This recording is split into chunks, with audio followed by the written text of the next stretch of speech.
그리고 또 주일학교 예배에서 예레미야서와 누가복음 그 말씀을 통해서 감사라는 주제로 그 말씀을 나누게 됩니다.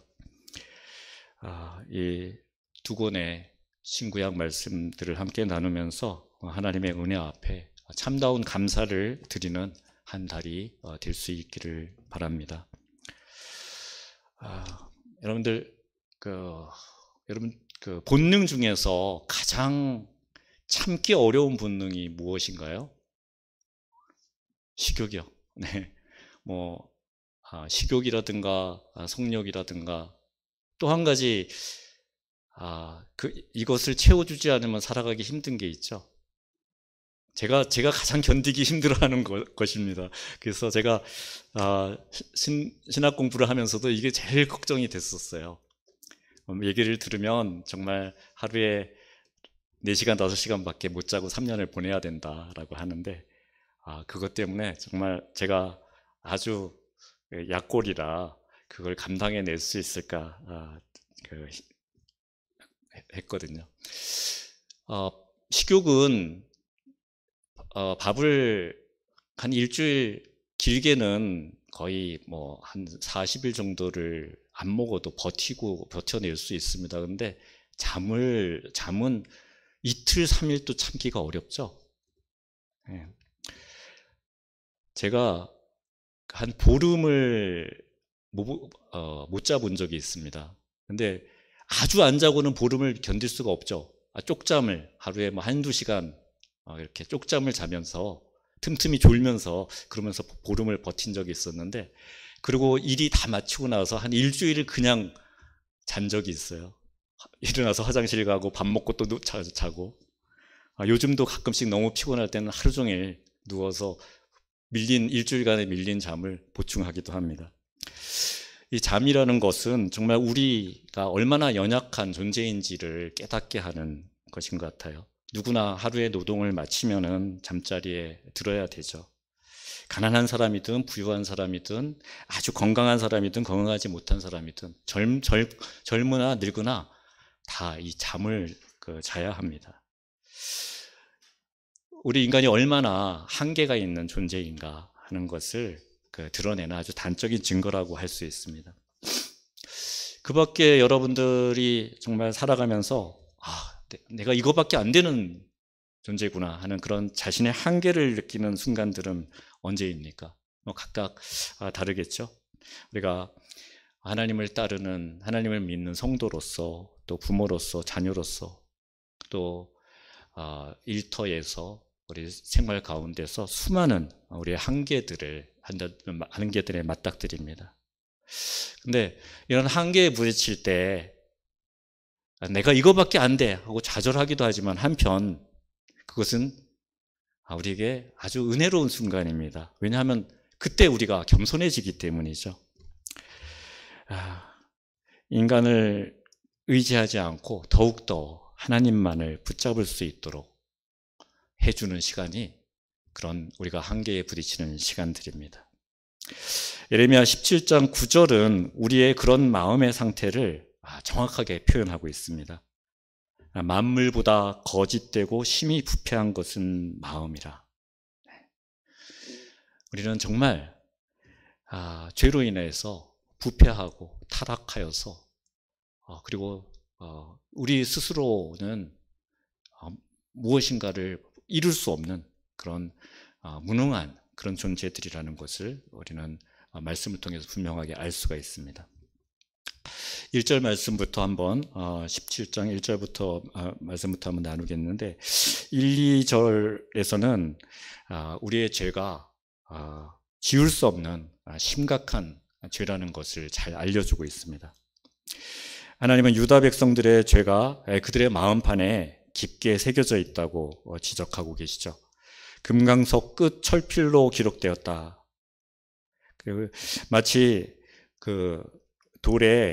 돌같이 단단한 것들에 비문을 새겨 넣은 것처럼 새겨진 죄는 결코 어떤 것으로도 쉽게 지울 수가 없을 것입니다.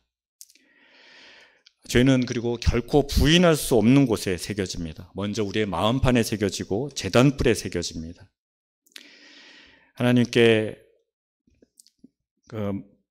하나님께서 마음을 돌린 그 반역의 죄, 이것은 하나님 앞에 드리는 그 제사로도 속죄할 수가 없습니다. 그것은 반드시 하나님의 진노로 인한 징벌을 받아야 마땅한 것입니다. 2절을 보시면 우상숭배의 결과가 얼마나 어떤 것인지를 잘 보여주고 있습니다. 2절에 보면 높은 언덕과 푸른 나무 곁이라는 표현이 나오죠. 높은 언덕 그리고 큰 나무가 있는 곳에는 산당이 세워집니다. 가나안 땅에서 풍요를 비는 그 음란한 제의가 이루어졌던 장소이죠. 이곳에 세워진 이방신전, 그곳에서 이루어지는 제사는 마리 제사이지 합법적인 매춘 행위입니다. 남자들이 제물을 가지고 가서 그 제물을 바치고 그 제물을 받은 여사제들과 음란한 행위를 하는 것이죠. 그 남녀의 음란한 성행위를 위해서 지켜보면서 신들이 마음이 동해서 남신과 여신이 교접할 때, 그때 그 농경 사이의 풍요의 원천인 비가 내릴 수 있다. 이렇게 허황된 것을 믿었던 것이죠. 이 음란한 문화는 단순한 우상 숭배를 넘어서 이스라엘 공동체의 그 민족적인 정체성을 파괴하는 그런 결과를 낳습니다. 이방 여인들과 음란한 교접을 통해서 생긴 자녀들, 그리고 또 부모의 아비의 그런 음란한 행위를 지켜보면서 자라난 자녀들, 그것이 당연한 것으로 배우고 부모들보다 더욱 꺼리낌 없이 그런 악행을 해 나가게 될 것입니다. 그래서 그들은 부모들보다 더 꺼리낌 없는 우상숭배자로 자라나게 되겠죠. 그것은 언약 백성으로서 혈연을 통해서 이어지는 이스라엘의 민족적인 정체성을 파괴하는 그런 결과를 낳게 됩니다. 그래서 하나님께서 가장 싫어하는 죄가 바로 이 우상숭배입니다. 우상숭배는 하나님을 불신하는 것일 뿐만 아니라 육신으로 그의 힘을 삼고 마음이 하나님께로부터 떠나는 폐역입니다. 이 시대를 살아가는 우리들 역시도 유다 백성 못지않게 우상숭배에 빠져 있습니다. 현대사회는 문명의 발달만큼이나 또 과학적인 지식의 깊이 빠져 있는 우리들로 인해서 하나님을 믿지 않고도 우리의 힘과 우리의 지혜로 살아갈 수 있다고 착각하며 살아갈 수 있게 하는 그런 그 삶이 가능해진 그런 삶입니다. 유다 백성의 역사를 통해서 그들의 우상숭배만큼 우리가 살아가는 삶 속에 그런 눈에 보이지 않는 우상들이 얼마나 우리의 삶을 좀먹고 있는지 우리는 조금만 눈을 돌려서 바라보면 확인할 수가 있습니다. 산업혁명이 일어난 이후에 수많이 생산되는 그런 상품들을 판매하기 위해서 자기 영토 안에서는 그 시장을 더 이상 확장할 수 없게 된 제국들이 그 영토를 확장하기 위해서 식민지를 개척해 나갑니다. 그렇게 열을 올리다가 그 식민지마저도 적어지게 되니까 서로 경쟁하게 되죠. 서로 더 많은 식민지를 차지하기 위해서, 더 큰 시장을 차지하기 위해서 싸움이 일어납니다. 그리고 제국들끼리 편을 먹어서 싸우게 되죠. 그러다가 두 차례에 걸친 1차, 2차 세계대전을 온 인류가 겪게 됩니다. 정말 끔찍한 그런 사륙의 현장들을 바라보면서 과연 하나님이 살아계시다면 이런 일이 어떻게 가능한가? 우리 인간들은 하나님의 살아계심을 회의하는 그 자리에까지 이르게 되었습니다. 그런가 하면 그 모든 선악의 기준이 사라지고 그 이익을 중심의 가치로 하는 그 시장 경제 체제가 정착되면서 우리 인류는 도덕적인 가치나 절대자의 섭리 따위는 거들떠보지 않는 그런 삶 앞에 놓이게 됩니다. 진리나 사랑과 정의 그리고 평화와 같은 그런 지구의 그 가치들에서 점점 멀어져가는 그런 삶을 살아가게 되었습니다. 그러나 하나님께서는 그래도 우리가 마음을 돌이키고 하나님의 사랑 앞으로 돌아오기를 기다리는 그 사랑을 포기하지 않으십니다.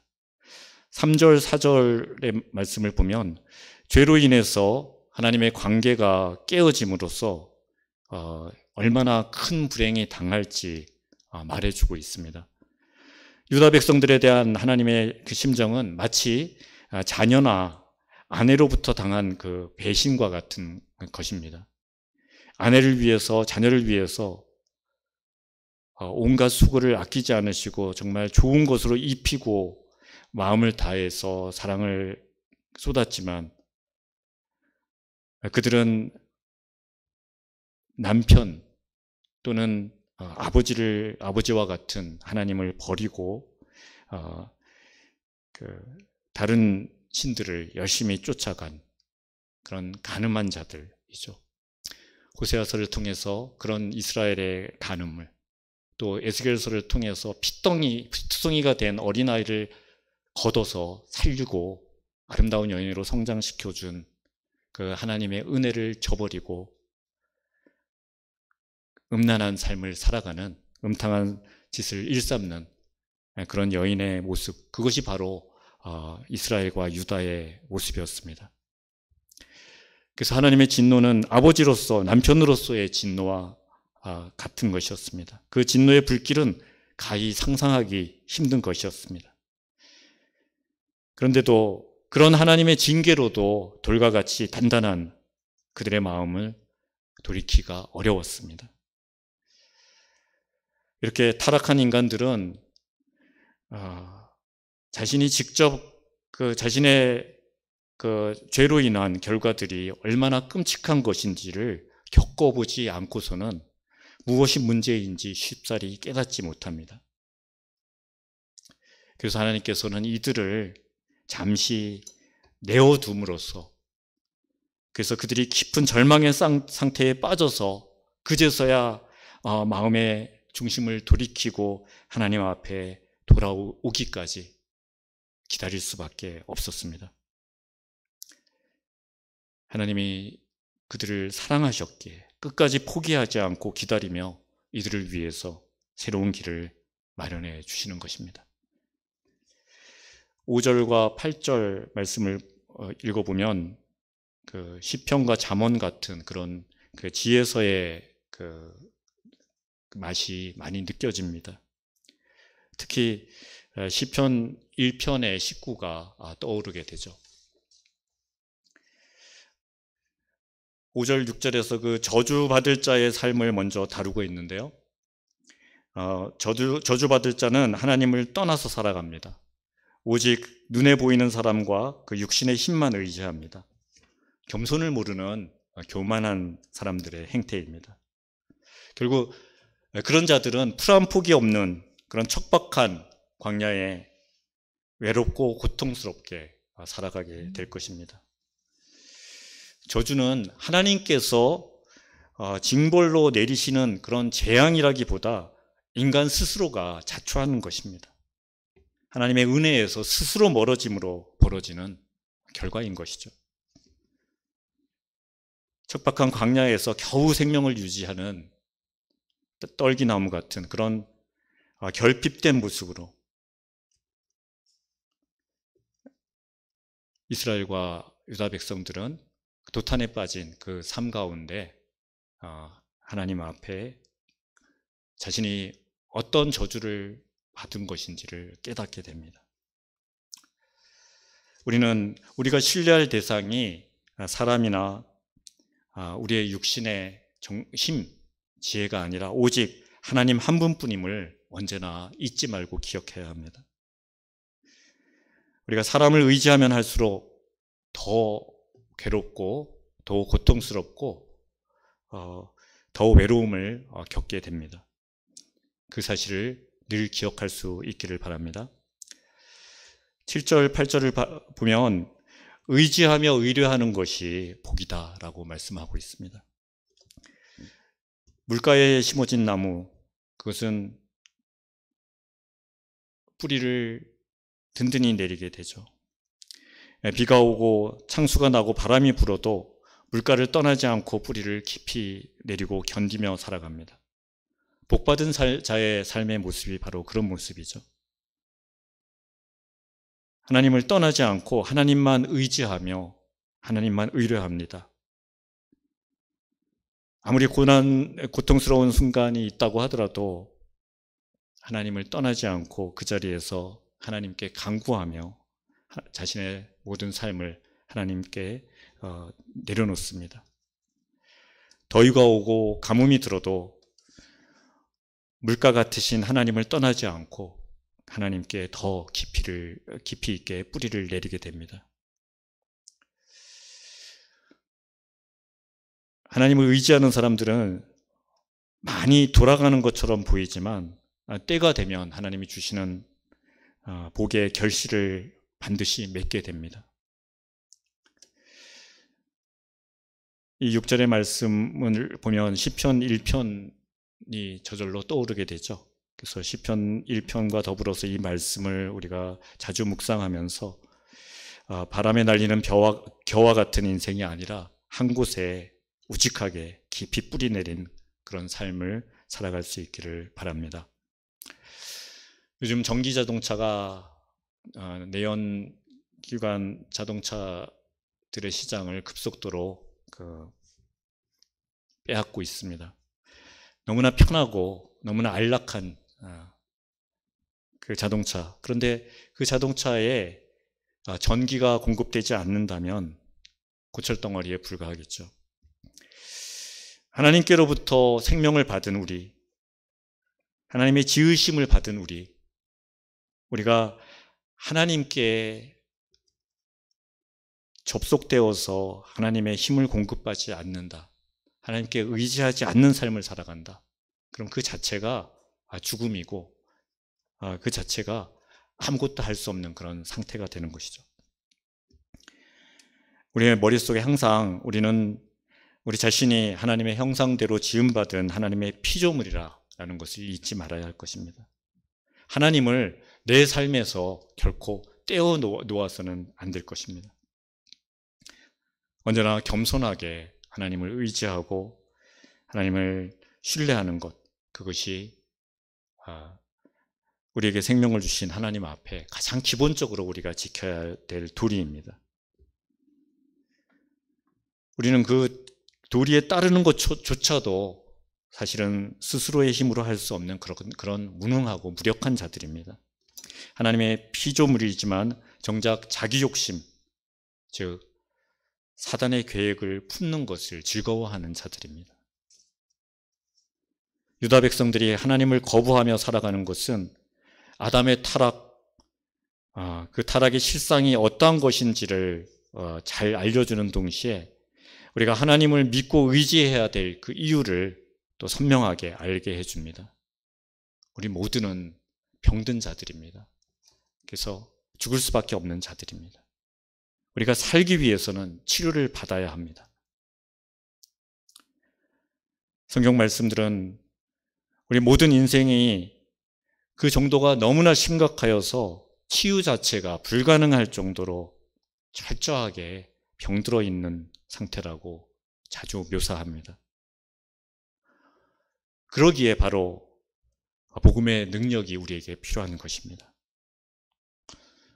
예레미야가 전하는 새 언약은 정말 놀랍고도 우리가 그 말씀 앞에서 감사할 수밖에 없는 그런 약속입니다. 예레미야 31장 33절 말씀 우리 함께 읽어볼까요?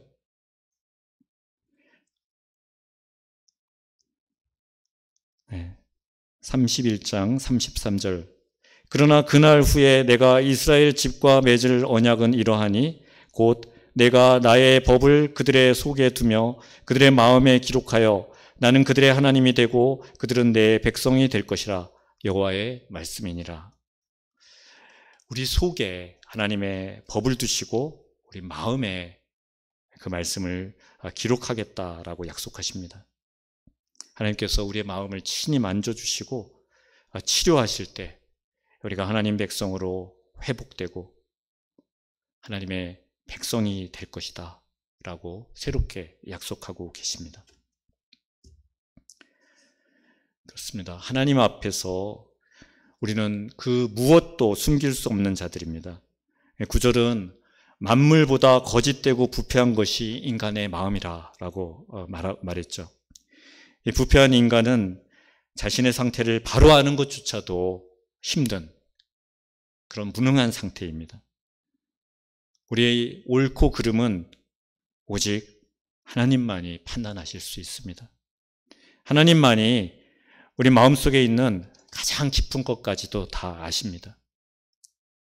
우리가 하나님 앞에서 숨길 수 있는 것은 아무것도 없습니다. 그러기에 우리는 우리 자신을 결코 믿을 수가 없는 것이죠. 전적으로 하나님을 믿고 의지하는 삶을 살아가야만 하는 것입니다. 10절에서 하나님은 우리의 심장을 살피며 폐부를 시험하는 분이라고 말씀하고 있습니다. 여기서 심장이라고 번역된 단어는 앞에 1절, 5절, 9절에서 그 마음으로 번역된 그 단어와 사실 같은 단어입니다. 하나님은 만물보다 거짓되고 심히 부패한 사람의 마음, 사람의 심장을 친히 살피시는 분이십니다. 가장 거짓되고 더러운 것이 가장 선하고 아름다운 이에게 관심을 받는 것이죠.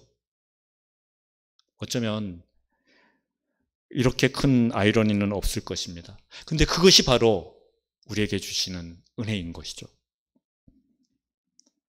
나의 무능하고 연약한 그 마음 가운데 하나님께서 일하시기에 우리는 매 순간 겸손하게 우리의 있는 그대로 우리의 마음과 우리의 감정을 주님 앞에 내어드려야 하는 것입니다. 그러기 위해서 애써야 하는 것입니다. 11절 말씀을 읽어보면 조금 갸웃하게 됩니다. 이 말씀에 대해서 좀 여러 가지 해석이 있습니다. 자고새 여러분들 아시나요? 우리 한번 자고새 모습을 잠깐 볼까요? 어떻죠? 꽁하고 비슷하죠? 예. 꽁보다 조금 작은, 그리고 메추리보다는 좀 큰 그 꽁과의 새입니다. 멀리 날지 못합니다. 유대 지방에는 이 새들이 흔히 만나볼 수가 있습니다. 재밌는 것은 이 새가 보통은 한 마리가 한 둥지에서 알을 낳잖아요. 근데 얘들은 둥지를 틀 공간이 많지 않아서 그런지 바위 틈이라든지 이런 곳에 두어 마리가 같이 들어가서 알을 낳습니다. 물론 이제 내 알, 네 알 이렇게 좀 구분이 되겠죠.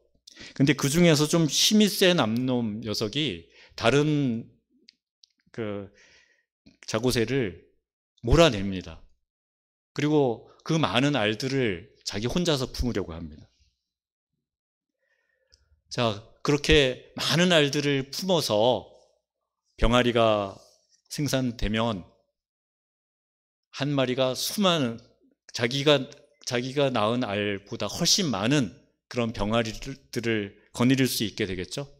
근데 결코 그렇게 되지 않습니다. 왜냐하면 한 마리의 품으로 그 많은 알을 다 감당하기 어렵기 때문이죠. 그래서 자기가 낳은 알만 품었을 때보다도 더 많은 알들이 부화하지 못하게 되는 그런 결과를 낳게 됩니다. 다 중간에 골아부리고 꾸준히 이 온도가 유지가 돼야 되는데 차가운 데 노출됐다가 또 품어졌다 그래서 골아가지고 병아리가 다 되지 못한다라는 것이죠. 불의한 방법으로 남의 것까지 빼앗아서 치부하는 결과, 그것이 바로 이 자고새가 남의 알까지 품어서, 욕심내고 품어서 그 나타나는 결과와 같다라는 것입니다. 남도 힘들게 하고 자기도 별다른 소득을 얻지 못하는 그런 것을 표현을 하고 있는 것이죠. 참 어리석은 짓, 그 자고새의 그 어리석은 짓이 마치 유다 백성들의 어리석은 짓, 또 우리의 어리석은 짓과 같다라는 그런 말씀입니다. 그러기에 우리는 우리 삶에서 정말 내가 감당할 수 있을 정도의 적당한 것을 취하고, 그 이상의 것은 그것이 결핍되고 부족한 자들에게 나누고 함께하는 것, 그래서 화평을 누리고 풍성을 함께 누리는 그런 삶이 복된 삶이라는 것을 잊지 말아야 할 것입니다. 우리에게 주신 것 앞에서 하나님 앞에 겸손하게 감사를 드리며, 그 감사가 나만이 아니라 모두의 것이 될 수 있도록 나누는 일에 힘써야 한다라는 것이죠. 우리는 더 가지는 것보다 나누고 함께 하는 것을 즐거워하는 것, 그래서 하나님 앞에 감사를 드리는 것, 그것이 하나님께서 우리 삶에 주시는 복의 원리입니다. 여러분, 우리 모두가 데살로니가전서 5장 18절 말씀처럼 범사에 감사할 수 있는 그런 삶을 누리시기를 바랍니다. 시간 여유가 조금 있어서 얘기 하나 더 드릴게요. 감사 할아버지라는 별명을 가진 어르신이 있었습니다. 이분은 아침에 눈을 뜨면 하나님 감사합니다. 푹 잘 잤습니다. 여보, 건강한 모습으로 일어나 줘서 감사해요. 비가 오면은 비를 내려주셔서 감사합니다. 맑으면 하나님 좋은 날씨 주셔서 감사합니다. 주일 예배에 오시면 가장 먼저 안내위원들에게 이렇게 기쁘게 맞아주셔서 감사합니다. 또 자리에 앉으면 옆에 분들에게도 제 옆에 앉아주셔서 감사합니다. 이렇게 늘 감사가 넘치는 그런 분이었습니다. 근데 이분이 그러니까 하루는 장에 갔다가 아내가 좋아하는 호박엿을 보았어요. 그래서 호박엿 한 판을 사가지고 품에 안고 즐거운 마음으로 흥얼흥얼 찬양을 부르면서 돌아오는 길이었어요. 근데 돌부리에 채여서 넘어졌습니다. 뒤에 오던 분이 달려와서 괜찮으세요 하면서 일으켜 세웠어요. 역시 아이고 감사합니다 이랬겠죠? 그런데 그 앞에 엿을 담았던 종이 봉투가 찢어져서 엿이 흙이 묻은 채로 뒹굴고 있는 거예요. 그 순간에 옆에 있던 그분이 장난기가 발동했습니다. 이 상황에서도 이 감사 할아버지가 뭐라고 감사하다라고 하실 수 있을까? 여러분들 뭐라고 말씀하셨을까요? 이분이 감사 할아버지가 쩍쩍 입맛을 다시면서 이 맛있는 엿은 먹을 수 없게 됐어도 내 입맛은 그대로 유지할 수 있게 해주셔서 감사합니다. 이렇게 감사드렸다고 합니다. 참 우리 모두가 이 정도 감사의 고수가 될 수 있기를 바랍니다. 싫으세요? 아멘 한번 해주세요. 네. 우리 옆에 분들에게 하나님께 감사 인사 한마디, 옆에 분들하고 또 하나님께 감사의 인사 한마디씩을 좀 나눠봤으면 좋겠습니다. 옆에 분들에게 어떤 표현이라도 좋으니 감사의 뜻을 좀 나타내 주십시오. 네.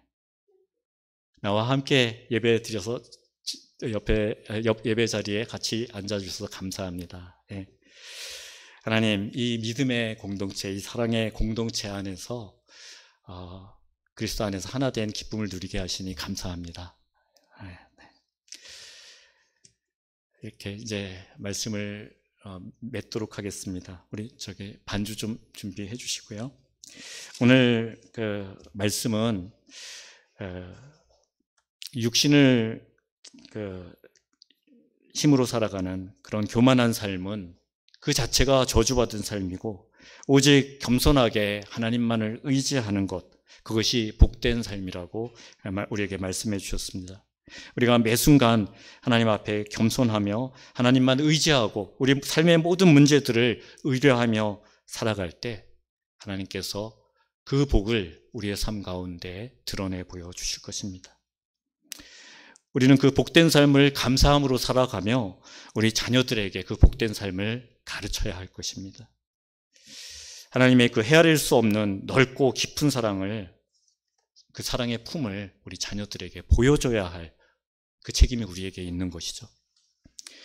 하나님께서는 우리와 달리 더럽고 상한 것을 절대로 외면하지 않으시는 분이십니다. 탕자의 아버지가 그 냄새나고 초라한 행색의 그 탕자를 거리낌 없이 끌어안고 입맞추었듯이, 하나님은 하나님 앞에 돌이켜 나아가는 그 우리의 비참한 모습들 그대로 우리를 받아주시고 우리를 안아주시는 참으로 좋으신 아버지입니다. 이 시간 여러분 마음 깊이 감추어뒀던 그 더러운 허물들을 하늘 아버지께 정직하게 고백하고 그것으로부터 자유를 누리는 그런 기쁨을 누릴 수 있기를 바랍니다. 하나님께 감사를 올려드리는 그런 복된 시간이 될 수 있기를 바랍니다. 우리 다 같이 한 1분 정도 조용히 하나님 앞에 우리 마음 깊숙한 곳에 있는 그 악한 죄악들, 그 비참하고 그 더러운 모습들, 하나님께 그 마음을 활짝 열어서 내어드리고 그것으로부터 자유케 하여 주시옵소서. 간절히 하나님을 의지하며 하나님 앞에 모든 것을 의뢰하며 겸손히 기도하는 시간이 되기를 바랍니다. 한 1분 정도 시간 드리겠습니다. 함께 기도합니다. 하나님, 언제나 기다려주시고 우리를 받아주시는 하나님의 은혜를 감사드리며 주님의 이름을 찬양합니다. 주님의 선하시고 인자하심이 내 마음에 영원히 머물고 있음을 기뻐하며 내 아버지 하나님, 아버지 앞으로 나아갑니다. 내 마음 저 바닥 깊은 곳에 숨겨져 있는 우리의 허물을 볼 수 있는 영안을 열어 주시옵소서. 하나님이 주신 생명, 하나님이 마련해 주신 삶의 공간과 자원을 누리며 살면서도 마치 그것이 당연한 것처럼 내 수고와 노력으로 마련하고 누리는 것처럼 착각하는 그런 우리의 어리석음을 우리가 깨닫게 하여 주시옵소서. 나의 욕구를 위해서 하나님을 수단으로 삼고 하나님의 뜻이 아니라 내 뜻이 먼저인 삶을 살아왔던 우리의 삶을 돌이키게 하여 주시옵소서. 내가 잘 되는 것이, 내 욕구를 채우는 것이 아버지의 뜻이라고, 아버지께 영광 돌리는 것이라고 강변하며 아버지 앞에 때를 썼던 그런 우리의 모습, 아버지 그 모습 앞에 철저히 회개하며 하나님 앞에 나아갈 수 있게 하여 주시옵소서. 아버지의 뜻을 헤아리기보다 나를 만족시킬 것에 골몰하며 좀처럼 그것들이 채워지지 않는다고 불평하며 나는 불행한 자라고 그렇게 한탄하며 살아왔던 우리의 잘못을 용서하여 주시옵소서. 우리가 겸손케 하여 주시옵소서. 주님의 도움 없이는 아무것도 할 수 없는 자들입니다. 주님이 다시 오시는 날을 기다리는 자들 되게 하여 주시옵소서. 그날이 우리 삶의 유일한 소망이 되고 그날이 있으므로 하나님 앞에 감사하며 하나님의 자녀로 하나님이 주신 복을 누리며 살아가는 그런 자들이 될 수 있도록 우리의 삶을 이끌어 주시옵소서.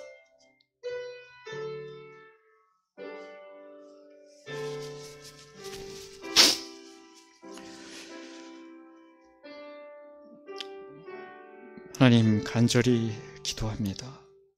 하나님, 우리는 누가 뭐래도 교회의 종이었습니다. 스스로 나 혼자서는 바로 설 수 없는 참으로 부패하고 무능한 자들입니다. 하나님께서 아담과 하와에게 주셨던 그 자유의지를 타락함으로 잃어버린 자들입니다. 오직 주님의 긍휼만이 우리를 자유케 하실 수 있습니다. 선하신 주님의 은혜로 우리 죄를 깨닫게 하시고 독생자의 대속으로 그 죄책에서 벗어날 수 있게 하신 하나님의 사랑 앞에 감사드립니다. 하나님의 보배로운 소유, 제사장 나라로 택함받았던 이스라엘, 유다 백성들의 그 교만을 우리가 되밟지 않게 하여 주시옵소서. 우리를 지켜주시옵소서. 그들이 하나님의 거룩한 땅을 우상들로 뒤덮었듯이 우리도 주님이 주신 풍성한 삶 속에서 저마다의 우상을 세워가는 그 어리석은 짓을 계속하고 있는데 그 어리석은 삶을 끊어낼 수 있게 하여 주시옵소서. 주님의 진노를 깨닫지 못하고 우상 섬김을 우리 자녀들에게 가르치고 있는 이것이 우리의 실상이며 우리의 비참한 모습입니다. 하나님, 불쌍히 여겨 주시옵소서. 우리가 붙들 것은 오로지 하나님의 약속뿐입니다. 성령으로 기록된 말씀, 성령으로 깨달아 알게 하시고 진리의 칼날을 날카롭게 벼를 수 있게 하여 주옵소서. 우리의 부패한 마음을 도려내고 자유의 길로 들어설 수 있도록 그리스도의 그 길에 들어서며 따르는 자들 되게 하여 주옵소서. 하나님이 주신 그 복을 마음껏 누리며 복된 자로 살아갈 수 있도록 겸손히 주님을 의지하며 모든 것을 주님 앞에 의뢰하는 자들로 우리를 세워 주시옵소서. 2021년의 마지막 한 달을 주님 앞에 감사가 넘치는 삶으로 아름답게 마무리할 수 있게 하여 주시고 하나님과의 관계가 회복되는 기쁨을 마음껏 누릴 수 있도록 인도하여 주옵소서. 감사드리며 우리 주 예수 그리스도의 이름으로 기도합니다. 아멘. 찬송가 425장 한 장 찬송 드리고 예배 마치도록 하겠습니다.